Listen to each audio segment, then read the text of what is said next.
Oh yeah. I might as well get closer too. Because the bar started. All right, so we're here. I'm with Joel from Dash. Hi, how's it going? Joseph from CryptoHWwallet. Yes. And I'm Julian from Blockfreight. Just finished up at the Texas Bitcoin conference, and well, that was a pretty fun couple of days. I'd say so. Takeaways for me: anyone that's from Australia that hasn't been to Austin, definitely come. South by Southwest every year. It would be one of the events. It'd be a good reason to come. Next year's Texas Bitcoin conference, if it's held in Austin again, another good reason to come. But it's a great city. And while we've been here, Bitcoin's at all-time highs. Yeah. That's pretty amazing, and it continues to grow in number. What do you think the main thrust of the conversation over the last couple of days has been? If you aggregate conversations that you had on the floor and presentations you saw, where are we at? What does November 2017 Bitcoin look like? Yeah. Definitely, the space has moved to more of what Bitcoin started than to just being a Bitcoin-focused space. For the last few years that I've noticed, it's Bitcoin's been like the star player with other projects kind of trying to be like a Me Too, and now it seems like it's everything, right? So there's a few, for example, there's a few notable wallets that I remember being Bitcoin only for so many years, like Blockchain and then Airbits, which is now banding to Edge, that have started to open up to other tokens as well. And so it's more, Bitcoin is the front runner of what is now just an entire vibrant ecosystem, really. Of digital assets. Yes. Yeah. Now, Joseph, CryptoHWwallet, your company specializes in hardware wallets. Yes. And more than half your stock that you carry these days also support multiple tokens, don't they? Yes. Actually, there is only one model that is a Bitcoin-only wallet. That's Ledger HW1. They discontinued that model already. They no longer make that. We have a little bit of inventory left. We purchased everything they had. So the rest of the wallet all start supporting Bitcoin and altcoins. Yes. So I think that that is, as you say, sort of an indication that we're moving from just a single origin coin to more of an ecosystem of different tokens for different purposes, and more experiments being run. I mean, Bitcoin itself is now effectively Bitcoin Cash, and quite possibly 2 chains of Bitcoin into 4 chain size. 4 chains. Too many to count. Yeah, there's going to be a Bitcoin Gold and a Bitcoin 2X possibly. Bitcoin Gold as well could arguably be seen as a Bitcoin based, certainly a Bitcoin based project, and fork there. Oh, so Joel, I haven't met you before this conference, and admittedly, I haven't actually read any blog posts or social media. But that's fine. I don't assume everyone's been part of my world yet. Sure. Did you come to Dash from Bitcoin early, or you came straight into Dash, or how did you come to be? I came to Bitcoin first. I was always interested in alternative currencies of something that's like sound money, for example. Like I was a big gold and silver bug back in the day. Yep. And then in 2013, I moved to New Hampshire as part of the Free State Project to try to live a freer life. And as part of that, everyone was using Bitcoin there, and it blew my mind that there's something you can use that's real, that's not controlled. That you started living on Bitcoin. I think it was late 2015, December 2015, I started working exclusively for Bitcoin. In the spring of 2016, I closed my bank account and went all Bitcoin, completely debanked.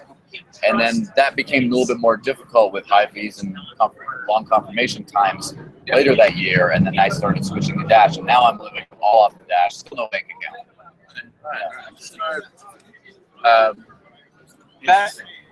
That part of life is getting easier and easier because so many debit cards are now linking with these different cryptocurrencies, where if you don't have the merchant accepting Bitcoin or Dash, you can link a credit card, a debit card, and you just swipe the credit card. As long as they take, most everybody take, all the merchant take Visa or MasterCard, and this directly debit out your coin wallet, your different cryptocurrency coin wallet. So that becomes easier life of living on complete crypto.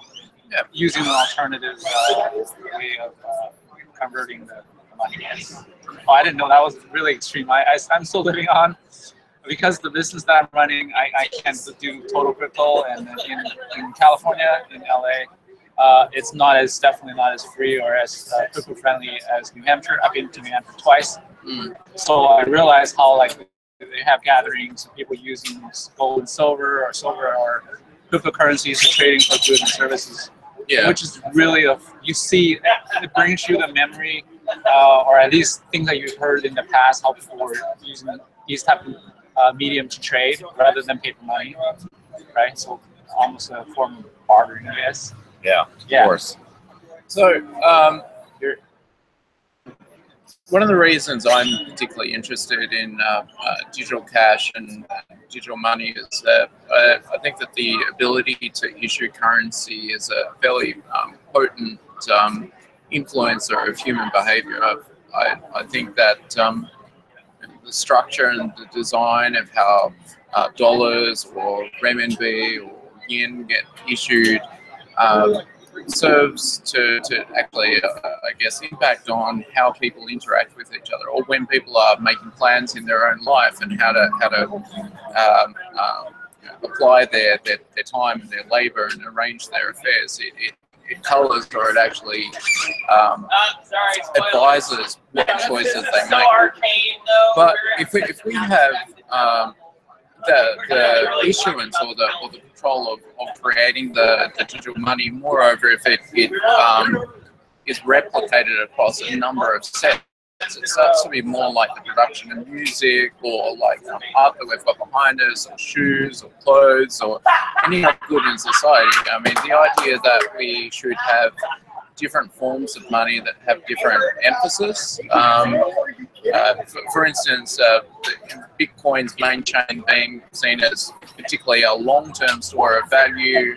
The group around Bitcoin Cash saying we want to inherit more of the properties that Dash is going after with instant send, and there being a specific fund potentially in the future around development. In fact, I was having a fairly lengthy conversation with someone about Dash and the coming and changes to the incentive pool and the governance structure. There's essentially, as I was told, and correct me if I'm wrong, but there's 45% of the mining pool that goes to mining, 45% that goes to special validators that sort of have a governance role. Master nodes. The master nodes. And then the balancing 10% is effectively a community-operated treasury. So whatever market cap or liquidity value that Dash creates, that pool, that treasury, that fund is then delegated out to marketers, promoters, developers. This guy, me. That's what hired me. The 45% that goes to the master nodes, they also vote, and they vote for what happens to that 10%. And so, in order to get my work, I had to ask the master nodes for a job, basically, and they approved it, and I have to keep asking them over time. And so, I have to keep providing value to the network in their eyes, and then that continues on. I think it's a very powerful mechanism, especially right now, based on present valuations. Dash's monthly budget for development, promotion, everything is over $2 million. That's US dollars as well. Yes, 200 US, over 2 million US dollars. It's a lot. You can do a lot with that. So, how long has that treasury been in force? Is that essentially from a day zero structure, and has it grown in that time? And the reason I'm asking that, like, I'll ask the second part of my question to the first part of the question to give context, because I've got a startup. I have two teams that are in the company now. We're in San Francisco and in these conferences looking at getting early investments so we can hire additional people. One of the constant pieces of counsel that we get as founders is culture matters, team matters, like how you create a shared mission, a shared purpose.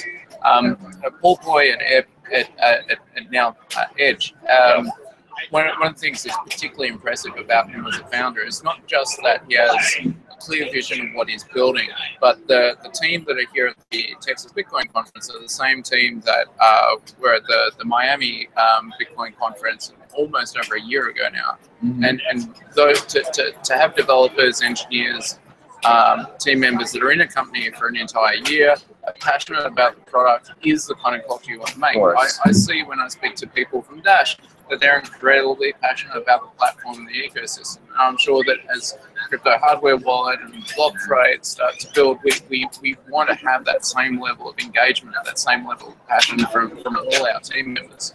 So do you think that the future of the corporation, the future of the company, the future of governance, how we actually assemble groups of people has something to learn from blockchain-based governance and the whole Dash experiment? I mean, arguably Dash is the first chain that's running that sort of real-world social experiment. The first real-world DAO, decentralized autonomous organization.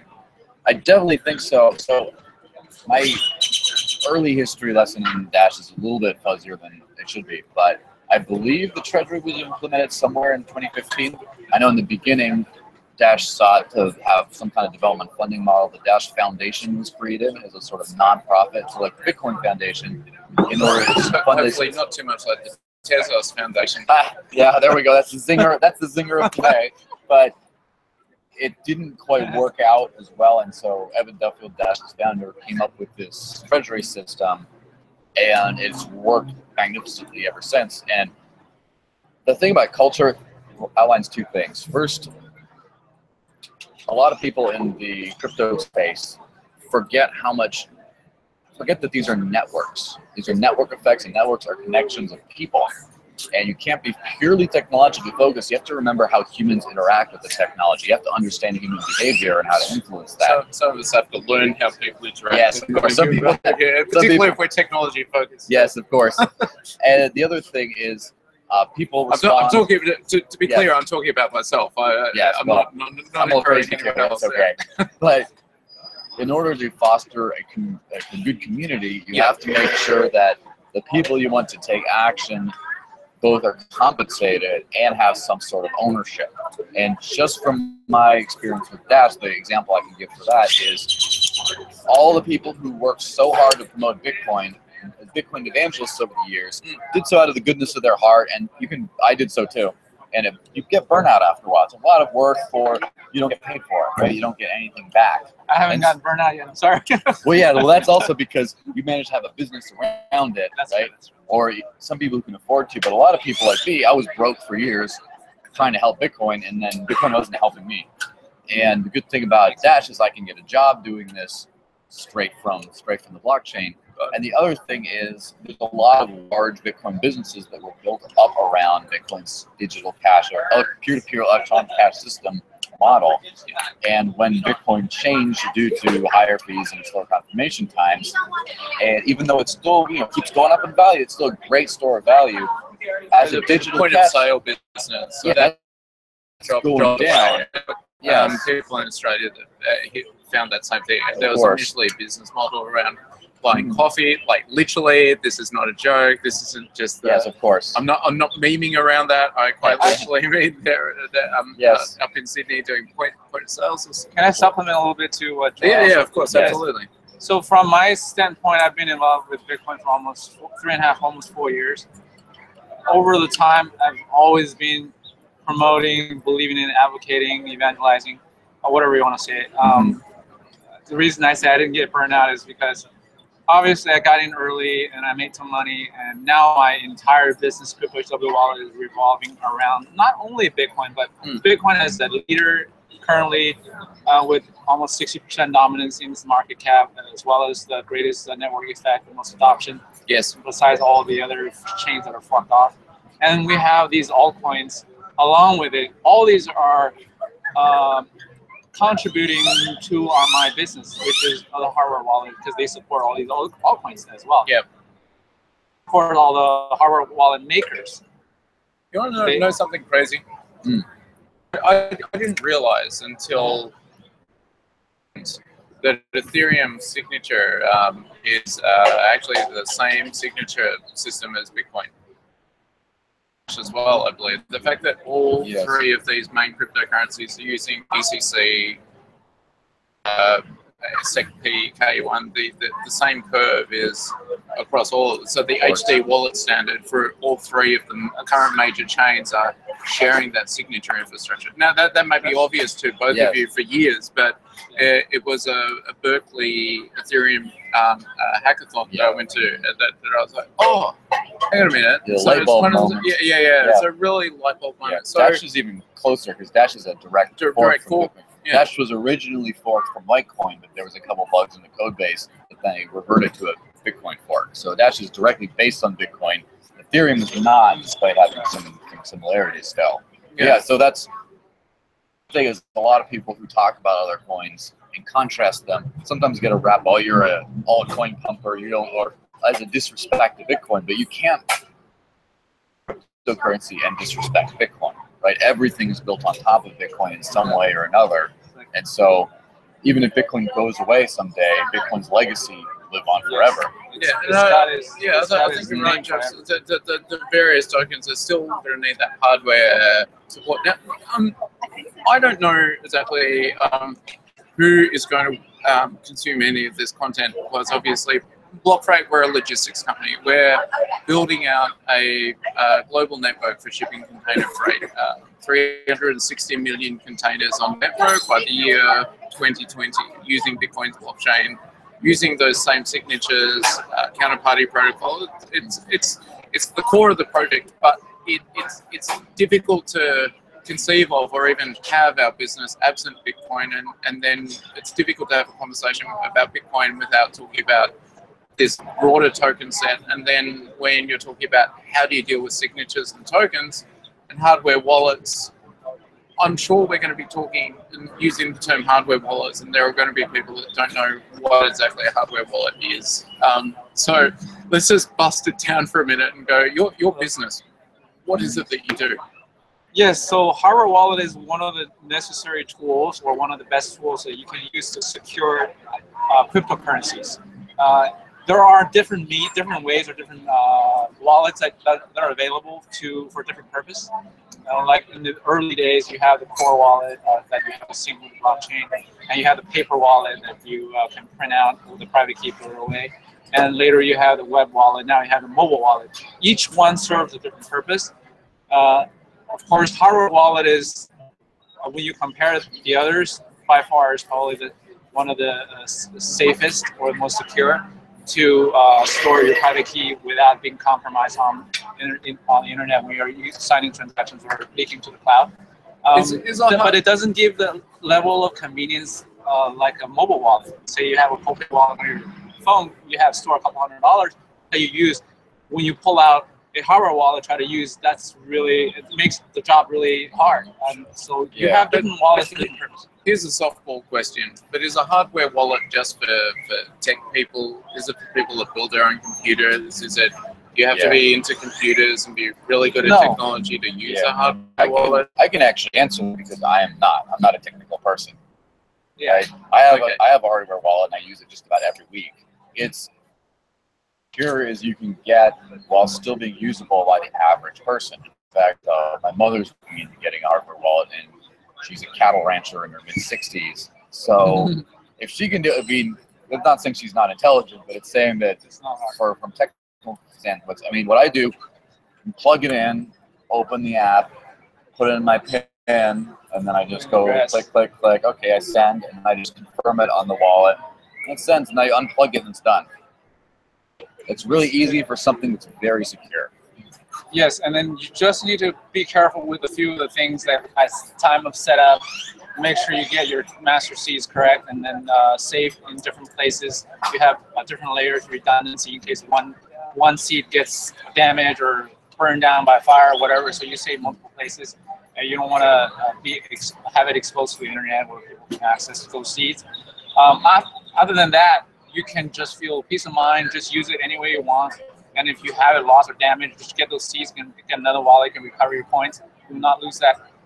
It gives you such a level of basically 100% control. you are your own bank when you have your hardware wallet, and the level of access or the complete access, rather than dealing with an exchange if there's anything happening to the exchanges, because you're a subject that their counterparty is. So this is one of the best or one of the viable ways if you use it responsibly and then know exactly what you're doing.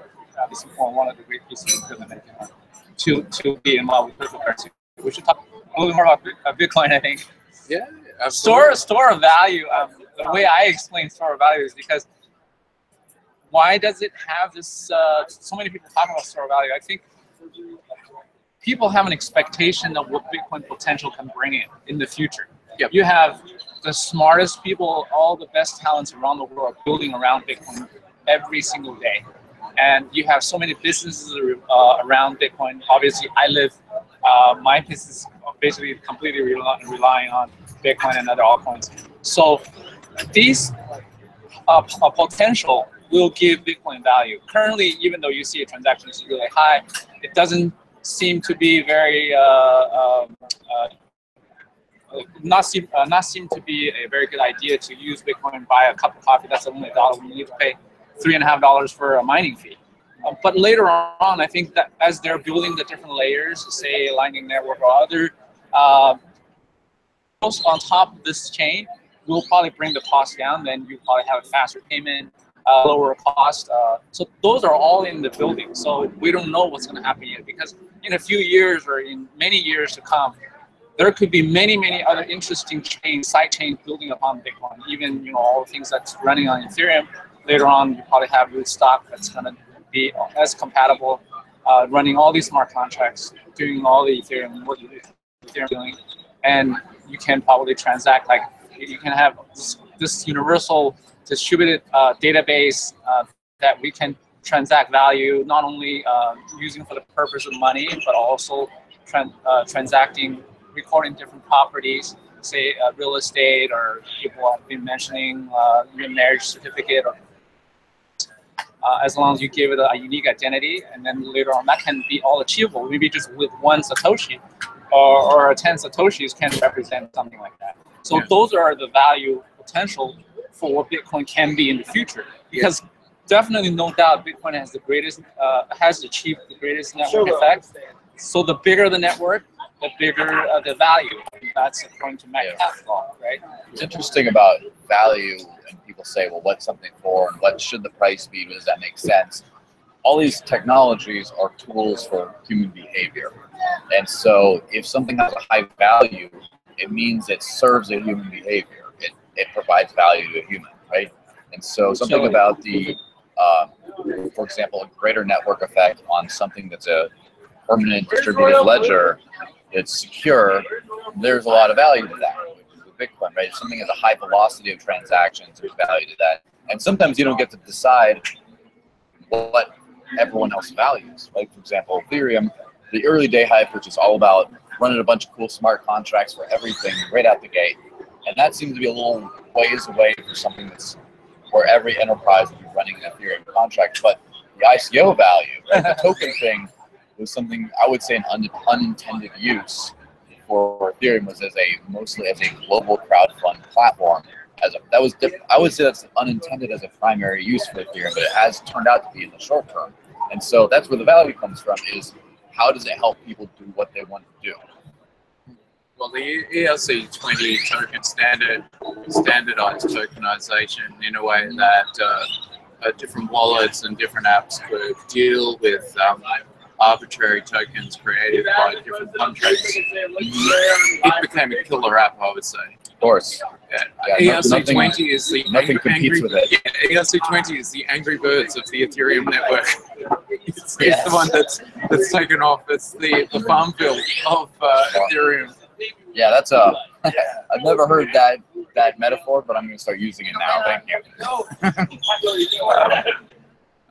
Joseph, one of the things you said in your BlockCon presentation in Santa Monica was you've got a dual purpose or a dual mission for CryptoHWwallet. Specifically, you have a commercial focus to get hardware wallets into the hands of people using cryptocurrencies generally, so that they can secure their interest and secure their asset. The other is to advocate, outreach, and evangelize around cryptocurrency adoption more broadly, and not just in the US, but in third world countries in particular. Two questions: how are you going about that, and tell us a little bit about tell me and our audience a little bit about that. And the second thing that I'd ask is, think about Dash versus Bitcoin and the treasury system and the governance that's on the blockchain, and being someone who's setting up an organization. Is there prospectively, particularly with a crypto advocacy organization, any lessons or any structure or anything about forming a team that could be learned in how you might go about that? Have you given consideration to formalizing or structuring a sort of incentive system or a treasury system for the foundation, or using cryptocurrency for its budgeting?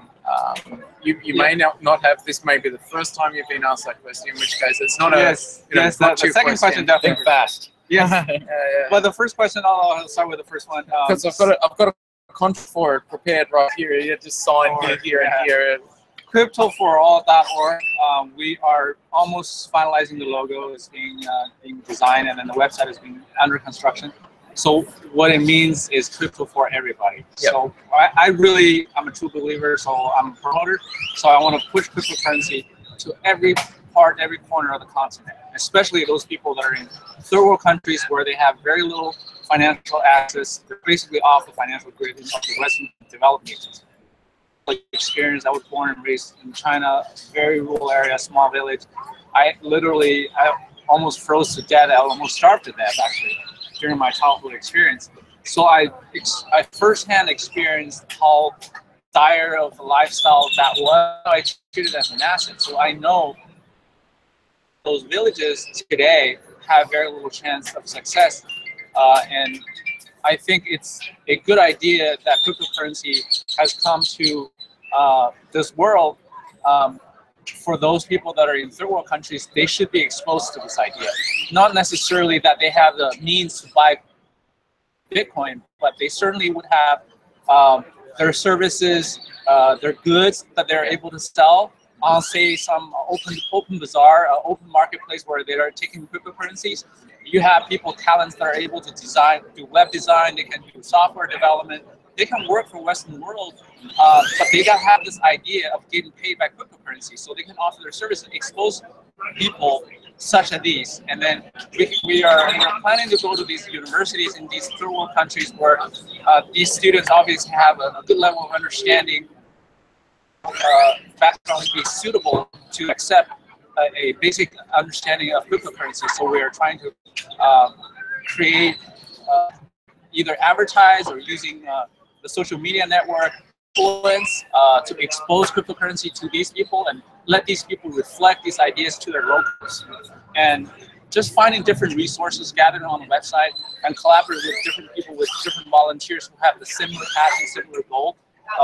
This is why I'm going to the Wang United Nations meeting next week in Germany, because in this meeting there will be a lot of people from all over the countries are coming to this meeting looking for a possible poverty relief options. How can they're looking for answers. They're looking for social empowerment, ways of financing enterprise, ways of creating an opportunity for getting out of sort of a poverty cycle. Yes, because we're living in the information age, and then money flow is quicker, but you have to have this cryptocurrency that's borderless without all these frictions of government, different stuff in the middle where they can't really transact freely. So cryptocurrency will actually make that smoother. CryptoHWwallet will be the only funding source we use. Luckily, we are in this country where we have a tax break for funding these nonprofit organizations. So that organization is pursuing 501c3 status in due course? It's very possible. I'm still talking to my accountant how we're going to set that up. But right now, it's all running on my own fund. Yep. Later on, I'm going to open up donations. Whoever wants to donate, we'll make it a very transparent way on cryptocurrency. And then these donations will be purely used for this project. People can view that on the blockchain. It will be invested back into this project. So that's kind of my goal for Crypto for All. To answer your second question, that was I don't know exactly if we're going to run it the way that Dash run on the blockchain to manage this, because that is a little bit too far away for me to think about.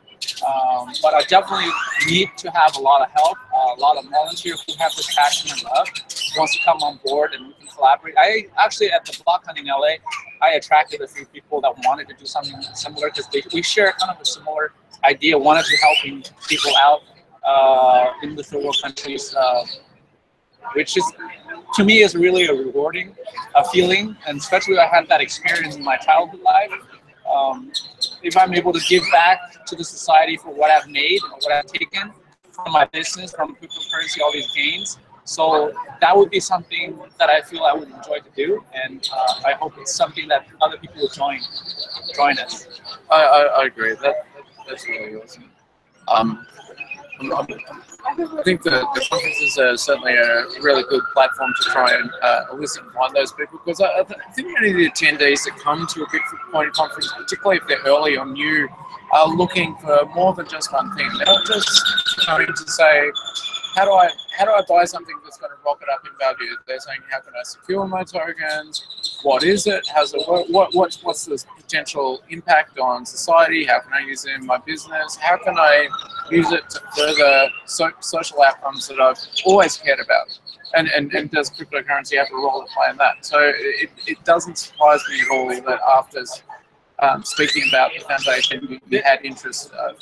I think there are so many. Yeah, there's so many ways to get involved with cryptocurrency. There's social network. You can be on a Steam to earn those Steam dollars. You can have a basic computer that mining the newer startup using GPUs to mine cryptocurrencies. There are different ways. There's faucets getting free ones. You can read ads and earn Bitcoin or earn a little bit of Bitcoin. And I know $6,000 is a lot of money for a lot of people. You can buy a fraction of Bitcoin. Start accumulating little by little, and then you can sell your own talent, your goods and services. You can sell your products. You connect to the platform so other people can view you. Maybe your next door neighbor doesn't know you're selling OpenBazaar. All of a sudden they see you, they come to you and get the product that you grow in your farm. Who knows? So all those will connect, and then because the information, once it starts flowing, it creates an economic value, and then people will have to use some kind of medium of exchange to exchange that value to hold for what it is. It's perfect for the third world countries to connect with the Western countries. As people travel, they know that this country actually, say for instance in Africa, local products and goods, when we travel, we just use cryptocurrency as long as they're able to accept. So now they acquire Bitcoin, they acquire Litecoin or Dash, whatever that is. Because now we're we're actually transferring our coins to these people by buying their goods. What's the role of Dash in emerging markets and countries abroad? Is that on the roadmap for that, or is that a cultural part at the core of what? Yes. So Dash Truth is supposed to provide a tool that works for the whole world, right? And under the Dash ecosystem, there's a lot of things going on. For example, this conference we were at, the Texas Bitcoin Conference, had around 400 attendees. And a couple weeks ago, there was a conference with 350 attendees, a Dash conference in Venezuela. So I mean, that's for a country that's a country where this is a country where people can. Yes, this is a country right here where people can use cryptocurrency. Yeah. Venezuela is a country where people absolutely need it. And in Ghana, there's three separate Dash teams going around doing meetups, giving out Dash, setting up businesses with that. There's a team in Nigeria. There's a project, the Kuba Cash project in Zimbabwe, which is creating a platform for people to exchange their cash for Dash to get out of that currency crisis over there. There's a team in South Africa. there's a team in Morocco that's translating Dash and blockchain educational videos into Arabic. This is a movement all over the world and is growing like wildfire. I'd like to make a joke here about, I've been checking the Zcash and Monero blockchain to see how that had been used, but actually I wasn't able to find out anything, so I'm not sure where it's being used or how much it's actually helped. You can check, well, if this is a counter joke on Zcash, you can actually check the Zcash blockchain because 95% of the transactions are not private. Only 25% statistically are used as shielded transactions. Is that right? There's such a thing as like a public Zcash transaction and private. Zcash is very similar to Bitcoin in the way it operates, except that there are enhanced privacy features should you choose to use them. Got it. All right. Well, I think we need to move to lightning round because anyone that's watched however many minutes of this video we've just made is pretty hardcore and pretty diehard and a fan of at least one of us. But presentations. You saw some presentations over the last couple of days. Standout presentations, and you've got to exclude your own if you're speaking. It doesn't count. Someone else's presentation you saw. So the only one I've drawn is a halfway one. It was the media panel. I was on the media panel. It was not my presentation, but that was a different one. I didn't actually go to any presentations because I was working too hard the whole time running around. Fair enough. So I would have to say the media panel because the media panel is a group of people who are not coders, okay? Not developers, not people, but yet people who are very involved in the crypto space who have a completely different perspective from all the technology and then the signatures and this and that. Like they're outside of that, they're into the global idea. And it seems like a lot of the people who get excited about this, who are not technologically involved, tend to look at the implications. What is this for? What is it? What can it do for humanity? And true financial freedom is like the thing that got people involved. They wanted to see the world, a free world. They want to see people able to live how they are able. They want to see people freed from poverty as well and be able to live life as they want. And blockchain is a great tool for that. And so that's what got those of us who are not technical, who don't see the lines of code, excited about this. Got it. But that's I have no comment. I'm not a journalist. I'm not going to paraphrase what he said. Of course. Take what you say on its merit. So I had a similar situation for you. I didn't get to go inside. CryptoHWwallet was a sponsor. You would have manning the booth all day. Did you leave with less hardware wallets than you came in with? Hopefully. Oh yes, absolutely, yes. Hopefully, otherwise you're not coming back. Right? I know. I did leave with less wallet. A lot of people were happy that we're here because someone were saying, oh, they've been trying to look for this, they can find it, and then now they have immediate access right here and there. Fantastic. I particularly enjoyed the opportunity to see Chris Odom from Stash Crypto talk about what they're building, particularly the BIP. One of the BIPs. It's about the reusable payment addresses. Interesting technology. Good 150 something because we're already down to 150. At least 150 plus. 155, 6, 7. I don't know. Yeah, it's super interesting if people are interested in extending Bitcoin in privacy friendly ways. That Stash Crypto is definitely. So that was our tableside chat here at the after party of the Texas Bitcoin Conference. Thanks for watching this content, and thank you, Joel. Well, thank you very much for having me on. Thank you, Joseph. It's been a pleasure talking about crypto. I just needed to eke out a little bit more crypto conversation because 2 days of crypto conversation is never enough. No, not enough. Not until your voice is raspy. Yeah. Thank you. Bye, everyone. Bye, guys. Bye.